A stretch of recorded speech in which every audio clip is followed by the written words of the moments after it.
Apontam a volta de Jesus, o seu reino está por vir. Por toda a terra se ouve o clamor, que sua glória derrame aqui. A criação aguarda ardentemente pela manifestação dos filhos de Deus, que mudarão a história de todo lugar. Como Jesus, sinais apontam a volta de Jesus, o seu reino está por vir. Por toda a terra se ouve o clamor, que sua glória derrame aqui. A criação aguarda ardentemente pela manifestação dos filhos de Deus, que mudarão a história de todo lugar. Como Jesus,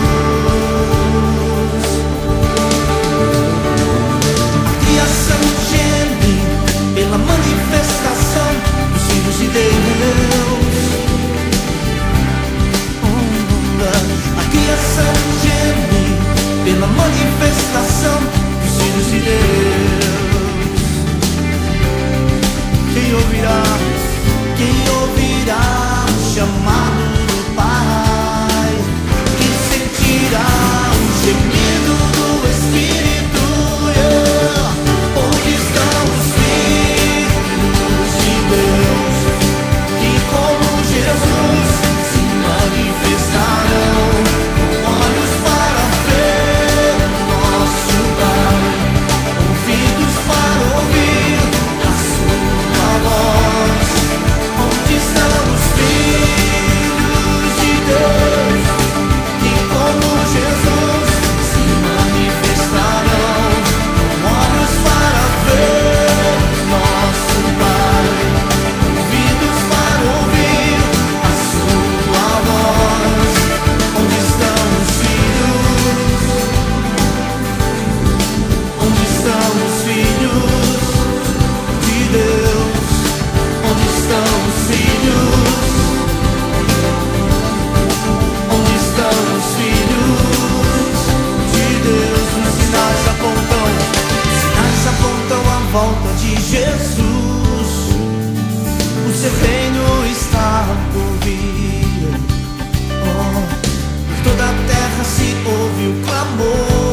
Para mim, tenho por certo que os sofrimentos do tempo presente não podem ser comparados com a glória a ser revelada em nós. A ardente expectativa da criação aguarda a revelação dos filhos de Deus, pois a criação está sujeita à vaidade, não voluntariamente, mas por causa daquele que a sujeitou, na esperança de que a própria criação será redimida do cativeiro da corrupção para a liberdade da glória dos filhos de Deus.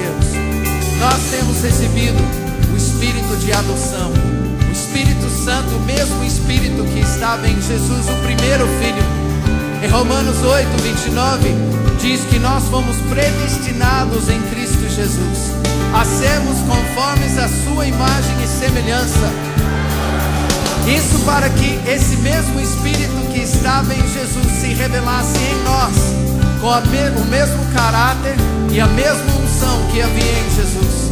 A própria palavra diz que a criação que suporta angústia e geme até hoje por causa do império das trevas, que sujeita ele corrupção, geme e suporta angústia, dizendo: onde estão os filhos de Deus que ele levantou para me libertar? Pois a palavra de Deus diz: todos quantos receberam Jesus, ele deu o direito de serem feitos esses filhos, a imagem e semelhança, a imagem e semelhança do próprio Jesus, porque nós temos recebido o mesmo Espírito que estava em Jesus. Onde estão esses filhos? Estou aqui, Senhor. Onde estão esses filhos? Onde estão esses filhos?